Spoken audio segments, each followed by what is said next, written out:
And some people have pointed out, hey, if you're in like some kind of a migratory society, you got to be at a specific place at a specific time for a season. You got to make some hard choices sometimes, and that's true. Yeah. But then maybe you don't sing the song. I don't know. Like,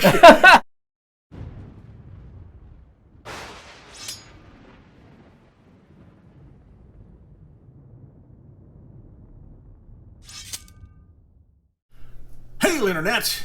It's Paul. It's Matt. The Dork Lords. We are here talking about the Lord of the Rings, the Rings of Power. Season 1, Episode 3, Adar. We open with confirmation that the elf Arondir has been taken prisoner by orcs, before we go to Galadriel and Hal Brandt being rescued at sea by the Númenóreans. Elendil, to be specific, taken to the island of Númenor, where they're brought before the Queen Regent, Muriel. Elves are not welcome in Númenor, so Galadriel and Hal Brandt are at least temporarily confined. We end with Arondir, still a captive with the orcs, putting himself at great personal risk to allow one of his fellow elven prisoners to escape. That elf does escape, only to be immediately cut down by arrows. It's like, and then Arondir is then hauled before the elven leader of the orcs, Adar, which means father in Elven. We see a blurry version of Adar's face before we cut to credits. Paul! Yes? What did you think of Episode 3? I liked it. It was all right. I mean, it was good. I liked the whole Arondir, exploits of Arondir, and it was a very, if he had actually successfully escaped, I would have been fine with that, because that was quite a tremendous escape. And so hopefully after this, I'm not like, boy, I wish he'd escaped. I hope I could still be interested in the further slavery exploits of Arondir. So I like that. And I think I liked the Harfoot adventures more than you. Okay. Okay. Yeah, it's good. I like to hear your side of it. And I actually, on retrospect, I have a reasoning for why they might be doing what they're doing. But so good. Okay, cool. What was it about the Harfoot story that you liked, sir? I like those characters, I liked, like sometimes when you have a situation where somebody is hiding something and, you could feel like, okay, just get it over with. But, as trite as the situation is, I liked it, like, okay, you have this bumbling person in the behind doing all this sort of stuff and then is exposed. It was nice to see the other Harfoots have to interact with this, the stranger being. Yes, the stranger. And even that bit, where it's like, I'm sneaking into, this Lenny Henry's office. Yeah. That was actually pretty funny. I agree. Which is like, you were right. Yeah. You were more right than that. Yeah. No, that was good. I liked it. I liked that too. Yeah. I mean, if you're gonna have a comedy sequence, Lenny Henry's the person you want to do it. That's right. Yeah, and I like those characters. So I like that bit. And the third story was Galadriel and Hal Brandt. Oh yeah. Yeah, and I was okay with that too. Actually, I'm starting to like Galadriel. We saw more of him, and I liked how they did that moment where it's just sort of like, let's see, how I could try to fight, or I could be charming. Yeah, like it's like right. We're seeing him make choices. Yeah. Yeah, I have a high quotient for I was sort of like, okay, I don't know if I would have been so accepting. It's like I guess he had money, so I guess that was good. Which I assume he stole from them. I mean, he had no way to have it. So right, exactly. The fact that he's a thief and we see him stealing stuff, I think he probably took their money and then used it to buy them drinks. Is probably what happened.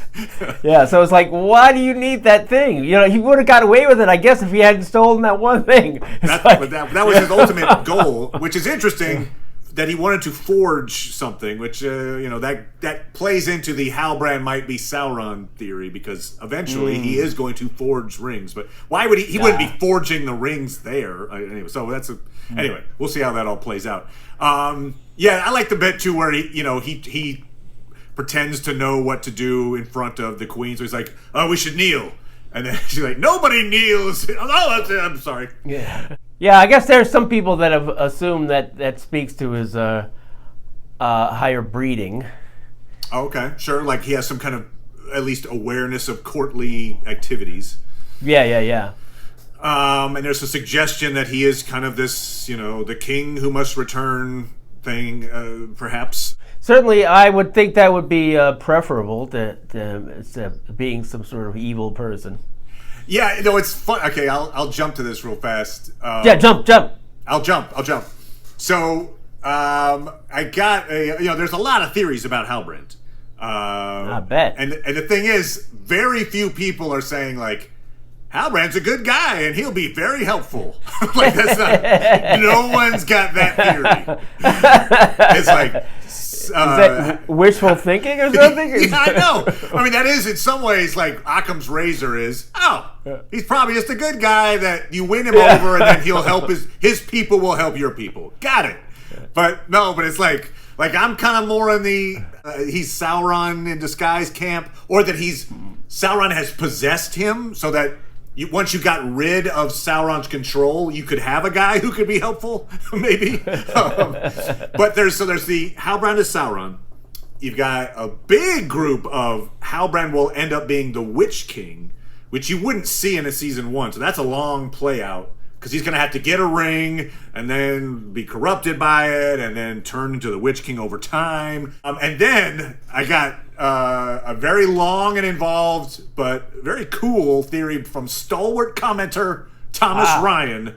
Oh, Thomas. I'm going to run through this one real fast. I'm going to try to connect the dots here. All right. Wow. His theory. Okay. Which belongs to him. It belongs to him, and it's his theory.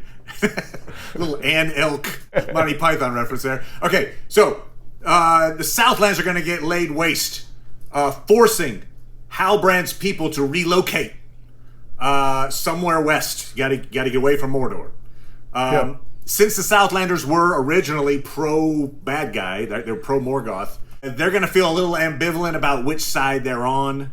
And since mere humans are typically looked down upon by elves and Numenorians, they're going to feel like second-class citizens. Over time, they settle in the White Mountains, which are kind of over in what will become Gondor. A little place called Dunharrow, which might have some significance to some people. Isildur, who comes and demands an oath from Hal Brandt to help him defeat Sauron. Hal Brandt breaks that oath, and then he is ultimately redeemed by Aragorn in the Lord of the Rings as the king of the men of Dunharrow. It's playing a really long game. Anyway, there you go. So that's the other version. Again, another one where Hal Brandt's a jerk. Much better than him being Sauron. It's a thing, and there's no way to prove or disprove it, and there won't be for years. Well, so one day. One day. I do think if Hal Brandt happens to be Sauron, we'll find out in a month. When? So, just a month? I think Sauron's going to reveal himself. I think there will be a reveal, and it'll be like the very last episode. Episode 8, we'll get a Sauron reveal. That's my thought. Okay. Do you think it'll be right after the scene where he takes a sword, puts it in Galadriel's hand, puts it to his throat, and says, "Don't you want to kill me?" And she's like, No, I don't want to kill you. And then she puts it away, and then he reveals that he's... Probably that's the way that goes. Yeah. I will say that I made a crazy theory in my episode 3 reaction video, and observant viewers have already come up with a better theory. So part of my theory was a multifaceted theory, but part of the theory was that Sauron would be using a Balrog at the end of the season. Like, there's going to be this big fight in the Southlands, and Balrog kill, blah, everybody dies. Okay. Thus the trailer images we've seen of like fire and ash. Several smart folks pointed out it's probably Mount Doom erupting. Mount Doom's right there in Mordor. It would be this really dramatic way to end the season. Mount Doom actually does explode in the Second Age. Not at this time, canonically, it's a little weird, but it's close enough, kind of thing. Sure, yeah. that slipping around there, Slipping around. So, anyway. So, thanks, YouTube community, for totally derailing my theory within a couple of hours. That was great. Anyway, but no, I like that idea. I do feel like... Had you finished making your tinfoil hat?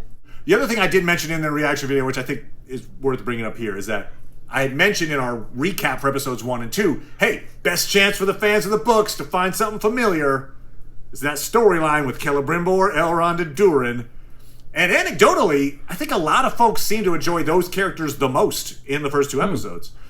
So we got 0 minutes of them in episode 3. It's like, oh, no. Oh, go to the story. Anyway, so hopefully episode 4 takes us back to what I think is going to be the pillar story of the rings being crafted and all that. Oh, sure, of course, yeah.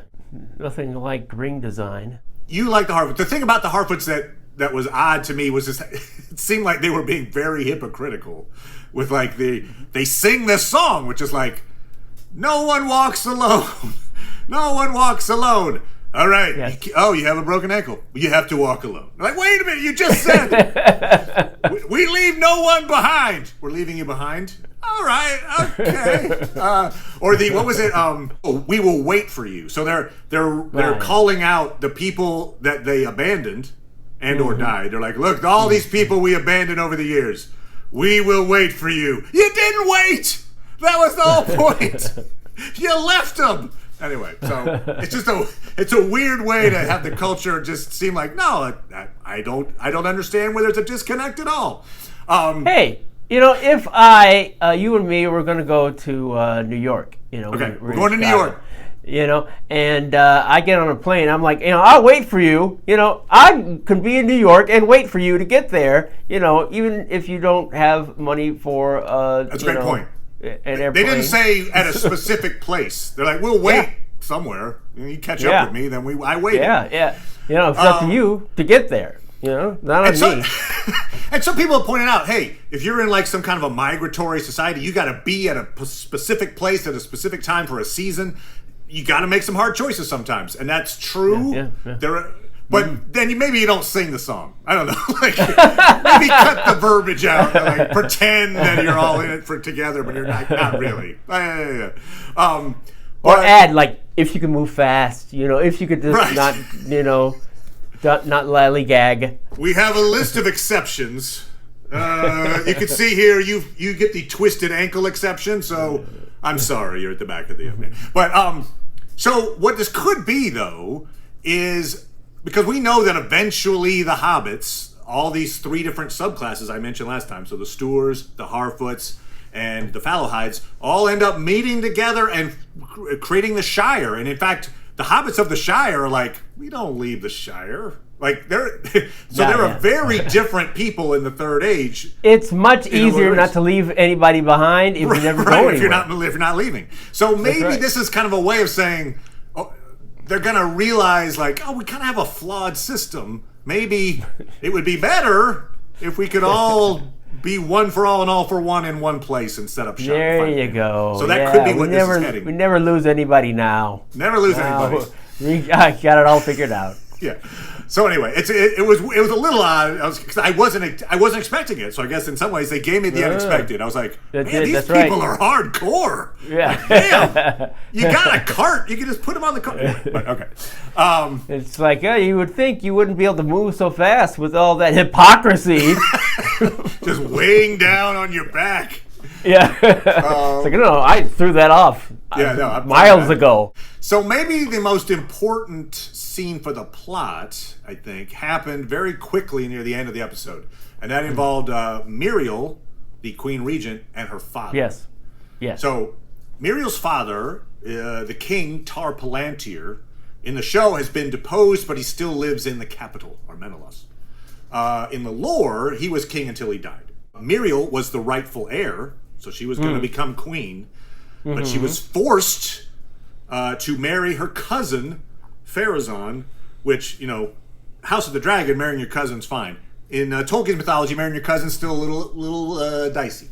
So it was an unpopular thing, but Pharazôn forced her to marry him, and then he usurped the throne. That's kind of the way that worked. So we don't have that at the moment in this storyline, but that could be where it's headed. So she was never Queen Regent, so to speak, in the books. But anyway, so it's interesting that Tar Palantir's still alive in this moment.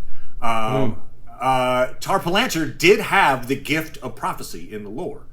Palantir actually means far-sighted. His prophecy was that if that white tree that we see, Nimloth is the name of the tree, that white tree, Yes. Which was a gift from the elves, if it ever died, the line of kings would also die. Which, spoiler alert, it does, and they do. So it's bad. Okay. Nimloth is very important for the overall lore of Tolkien. The seedlings from Nimloth ultimately are what we know as the White Tree in Lord of the Rings thousands of years later. So there's this kind of a connection between this tree and the White Tree at Minas Tirith. So the show seems to be expanding Palantir's gift of foresight. So when we see Muriel go to meet with him, we don't see his face. She's just talking. And she says that the moment they feared has come, the elf has arrived. So I think what they're suggesting is that Palantir has had a vision of the downfall of Numenor, as he did in the lore, but it all apparently starts with an elf, Galadriel, arriving on the island. It's like somehow it's started a series of events, which is probably one reason why Muriel, who seems to know this prophecy, is a little unenthused about Galadriel's presence. Even though her father's very pro-elf. He was maybe the last of that line of like, look, why are we being jerks, essentially. So it's kind of interesting that they've added to the prophecy a bit. It occurred to me, we've seen in the trailers that Muriel is using a Palantir, which is a seeing stone, also called a Palantir. And she's up in a tower looking at a Palantir. And we, in this bit when she's talking to her dad, Palantir, we don't see him. And so it occurred to me that she might be using a Palantir to talk to Palantir. Anyway, I don't know, it was like some kind of weird Inception moment thing. Okay. What's the importance of that captain that saved her? Oh, Elendil? Elendil has supreme importance in the books. He is basically an ancestor of Aragorn. And so he's the one who, when the downfall of Numenor happens, Elendil and his family, Isildur, who we meet in this, now they've added another character, which I'll talk about in a second, but they escape. We think of the Atlantis moment. Numenor sinks. Sure. They escape in 9 ships to Middle-earth, and that's where they start setting up a new realm in Middle-earth. But it's Elendil that does that. And so, he's a big deal. He's going to be the leader. He and Gil-galad are going to unite the elves and humans here in the Second Age, and they're going to lead an assault on Sauron. Ultimately, both Gil-galad and Elendil will be killed by Sauron in that battle. So, hugely important character for the lore, as is his son Isildur. Yeah, no, I liked him. They cast him well, I thought. They did. The backstory's a little different for him. Again, everything's going to be different, right? There's always going to be like, well, in the books, okay, so fine. But yes, I like the portrayal of him, and I thought the actor did a really good job with him. Yeah, and I like that bit there. You saw like his son, like, I want to do this, and you can see that's a sore spot for him. That's where he's not as cool because he's like, no. Right. Well, it's going to be important for Isildur to be a sailor when they try to take off in 9 ships. I'll say that. So, hey, make sure you practice on raising the sails. I was interested that it's kind of a little Easter egg moment, I suppose. But in that conversation, we hear about the brother, Isildur's younger brother, Anarion.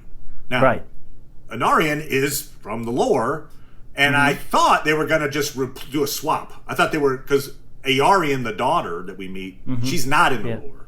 So I thought they were just like, why don't we just make Anarion a woman, and then we'll have... But no, Anarion exists. So that's pretty cool. Peter Jackson, in the Lord of the Rings trilogy, basically cut Anarion out of the story. I think it was just like, it's one guy too many. Let's just... No. But Anarion had a lot of influence on the books. For instance, Minas Tirith, the big city, the White City in Gondor, was originally Minas Anor, which was under the control of Anarion. The Argonath, the 2 huge statues in Middle-earth, they're actually of Isildur and his brother Anarion. So it's anyway. So he's got a lot of impact on Middle Earth, and it's really cool that he's in the show in some way. So I hope he's not just a reference, that he's actually going to show up at some point. There are some other Easter eggs that I saw. Okay. So Lenny Henry, Sadok, leader of the Harfoots, he mentions, I think the quote is, "I've heard of beings that were converted into stars, but not the other way around." That is a reference to Elrond's father, Eärendil, who saved Middle-earth in the First Age. He went and petitioned the Valar to come to Middle-earth's aid, and now he's the evening star, so he's essentially Venus. He flies on a ship across the night sky bearing the light of a Silmaril. So Elrond can actually look up in the sky and see his father going across the sky. And I'm pretty sure that the giant statue that we see in Numenor when they sail in originally, right? They sail in and you see the statue with the big hand reaching out. Sure. I'm talking about in that big. I believe that is Eärendil. I think that is Elrond's dad. Mainly because he's got a bird, a seabird next to him. That would be Elrond's mother, Elwing, who can transform into a seabird. So I'm pretty sure that's what we got. On that note, sub-reference D, sub-reference X, the tapestry at when they go to that tower lore spot where all the scrolls are. Oh, yes. Yes. That shows Elrond's twin brother, Elros, on the tapestry. Elros decided to become mortal and was the first king of Numenor. So he's a distant relation of Aragorn as well. And that's probably why Eärendil, his father, has a huge statue honoring him in Numenor, because he's the father of the first king of Numenor. There you go. Galadriel name drops her father, Finarfin, who is one of the wisest of the Noldor elves. He's also the half-brother of Feanor, Celebrimbor's grandfather. We keep coming back to Feanor, but that's because everything comes back to Feanor. All right, anyway. Those are basically the main Easter eggs that I saw. One interesting thing, when I was chatting with some commenters, they were saying like, hey, we've seen there was a Balrog in the trailers, right? So one of the trailers had a Balrog in it. And we know there's a Balrog hanging out in Moria, waiting for the wrong moment when they're going to dig too far for Mithril and unleash this Balrog. Again, canonically, that's supposed to be in the Third Age. So be it. It does seem like this show is setting us up for Durin the Third, the old king, is going to perhaps because the Balrog kills a Durin in the lore. Okay. He kills Durin the Sixth, as it turns out. I think maybe the show is going to back that up and have the Balrog kill Durin the Third. Wow. If that happens, it's interesting because basically at that point, all the dwarves are forced to flee. Like, they abandoned Khazad-dûm. So, let's say, if that's a season 1 thing, if they're like, let's just accelerate this, does that mean that that Khazad-dûm gets abandoned for the rest of the show? I kind of like, it's interesting. I don't know how they would. I almost feel like maybe that's a later thing, just because they want to show Khazad-dûm in its glory for a longer period of time than like one episode, and then never mind. Now it's empty. We save it on the CGI budget. So anyway, just interesting to see. Like, assuming that is what's going to happen, it'll be interesting to see what they do then with Khazad-dûm. Will it just be okay? It's now we've got a whole bunch of refugee dwarves, and Khazad-dûm is now off limits. So anyway, it's interesting to see if that's a season 1 thing or not. We will be back talking about episode 4, so we'll be halfway through season 1 at that point. Also going to be talking about House of the Dragon, obviously, talking a little She-Hulk. So come on back for all of that. Thank you as always, Paul. Appreciate it, good sir. Oh, you're welcome. Certainly. And we'll talk to everybody next time. Bye.